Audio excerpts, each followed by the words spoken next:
আটাইতকৈ দামী দোকানখনেই হ'ল বিশাল মাৰ্কেট। আমি সকলোৱে জানো বৰ্তমান সময়ৰ বিশাল মাৰ্কেট এখন ডাঙৰ দোকান। আমি সাধাৰণভাৱে চিন্তা এই ডাঙৰ দোকানখনলৈ গৈ আপোনাৰ মোৰ প্ৰয়োজনীয় বস্তুটো যেতিয়া লিখা থাকে ফিক্স প্ৰাইচ বুলি ৩০০০ টকা, দাৰদম মাৰিলে ষ্টেটাছটো যাব, মান সন্মানো যাব।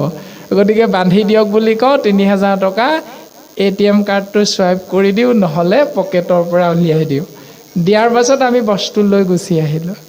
পিন্ধিমহে বস্তুটো, সিটো আমাক বৰ বেলেগ কিবা এটা উত্তম শাৰীলৈ লৈ নাযায় সেই বস্ত্ৰভাগে।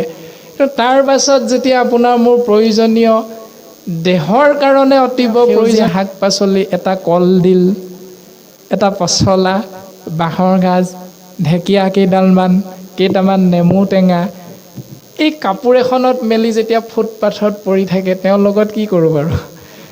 টেঙা কেইটা 10 টকাত, বোলে 20 টকাত 3টাই, 4টাতে আকৌ কেলে নিদিয়? চিন্তাবিলাক আমাৰ তেনেকুৱা, এইবিলাক বাস্তৱসন্মত চিন্তা। আমি ভাবোঁ এইটো একো ভুল নাই, কিন্তু শাস্ত্ৰই তাকেই কৈ আছে, দৰিদ্ৰত দায়া কৰিবেক বাৰম্বাৰ। দৰকাৰ হ'লে তেওঁক আমি 20 টকা বেছিকৈ দি থৈ আহিব লাগে, কিন্তু আমি আকৌ সুবিধাটোহে লৈ লওঁ। 20 টকাত 3টা কেলে, ঘৰতে লগাহে টেঙা দেচোন পাৰিবি, এনে ধৰণে আমি এটা বেছিকৈ আনিব বিচাৰোঁ। কিন্তু তেৰাৰ কাৰণে 20 টকাটোৱে তেৰাৰ জীৱন কাৰণে সেই এটা টেঙাও তেওঁ দিবলৈ কুণ্ঠাবোধ নকৰে, তেওঁ দি দিয়ে।